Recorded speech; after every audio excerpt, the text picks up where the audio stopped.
दुश्मन की गोलियों का सामना हम करेंगे। आज़ाद है, आज़ाद ही रहेंगे। ऐसा कहना था चंद्रशेखर आज़ाद का। क्या आपने कभी ये सोचा है कि चंद्रशेखर आज़ाद की मुखबरी किसने की थी कि वो इलाहाबाद के एक पार्क में 3 बजे तक मिलेंगे? ये काम किसी कांग्रेस लीडर का ही था। और वो नाम किसका था, ये बात हम आपको आगे वीडियो में बताएंगे। चंद्रशेखर आजाद ने यह भी प्रतिज्ञा ली थी कि मैं जीते जी कभी भी ब्रिटिश सरकार के हाथ नहीं आऊंगा, और उन्होंने ये प्रतिज्ञा पूरी भी की थी। आज की वीडियो में हम बात करने वाले हैं चंद्रशेखर आजाद की। चंद्रशेखर आजाद सिर्फ 24 साल की उम्र में ही देश के लिए शहीद हो गए थे। चंद्रशेखर आजाद का असली नाम चंद्रशेखर आजाद नहीं, चंद्रशेखर तिवारी था। और चंद्रशेखर आजाद वही इंसान थे जिन्होंने अपनी रणनीतियों से अंग्रेजों की, ब्रिटिश सरकार की नाक में दम करके रख दिया था। पर चंद्रशेखर आजाद कभी भी ब्रिटिश सरकार के हाथ नहीं आए। कभी आपने ये सोचा है कि चंद्रशेखर आजाद की हमें इतनी कम फोटो देखने को क्यों मिलती है? कहा जाता है कि चंद्रशेखर आजाद कभी भी अपनी फोटो नहीं खिंचवाते थे। चंद्रशेखर आजाद की सिर्फ कुछ गिनी चुनी फोटो हैं जो कि उनके दोस्त ने धोखे से खींची थी, और उनके उस दोस्त का नाम था रुद्र नारायण। जैसा कि अभी मैंने आपको बताया कि चंद्रशेखर आजाद का असली नाम चंद्रशेखर तिवारी था, और उनके पिता का नाम सीताराम तिवारी था, और चंद्रशेखर आजाद की माँ का नाम जगरानी देवी था। चंद्रशेखर आजाद एक ब्राह्मण परिवार से थे, और उनकी माँ चाहती थी कि वो पढ़ाई करके अच्छी सी नौकरी करे।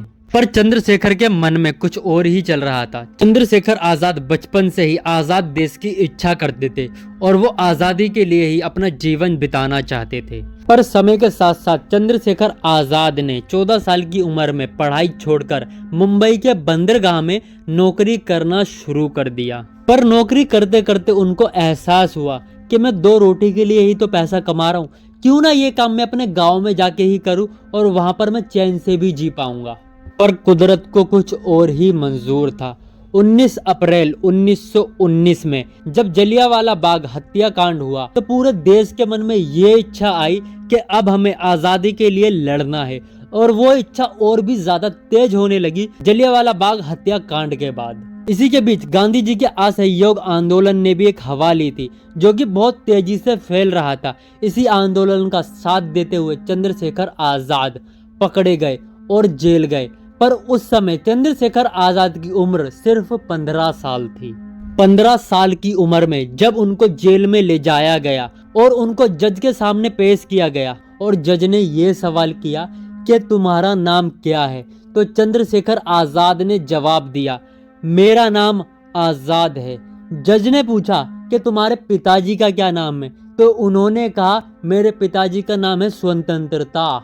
जब 15 साल के बच्चे के मुंह से आजादी के लिए इतने बड़े बड़े शब्द निकल रहे थे, तो वो पब्लिक के बीच में और ज्यादा फेमस होने लगे। पर ब्रिटिश सरकार को ये सब पसंद नहीं आया, और उन्होंने सजा सुनाई चंद्रशेखर आजाद को 15 कोड़े मारने की। उस समय में अच्छे से अच्छे शरीर वाला इंसान भी 15 कोड़े सहन नहीं कर सकता था। पर 15 साल का बच्चा हर एक कोड़े पर एक ही आवाज निकाल रहा था, भारत माता की जय, भारत माता की जय, भारत माता की जय।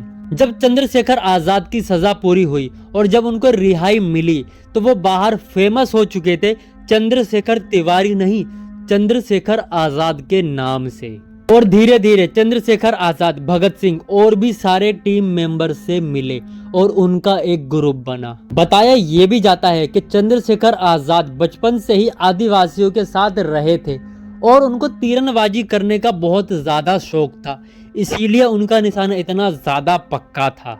एक बारी चंद्रशेखर आजाद एक ट्रेन लूटने का प्लान बनाते हैं, जिसे हम काकोरी कांड के नाम से भी जानते हैं।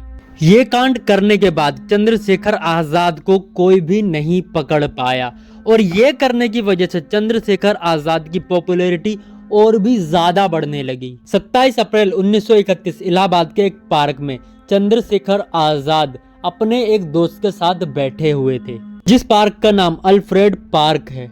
तभी एकदम ब्रिटिश सरकार और ब्रिटिश पुलिस वालों ने उनके ऊपर हमला कर दिया, और काफी देर तक चंद्रशेखर आजाद ने अकेले उन सारे लोगों को टक्कर दी। चंद्रशेखर आजाद लड़ाई लड़ते लड़ते काफी ज्यादा घायल हो चुके थे, पर उन्होंने तब भी हार नहीं मानी।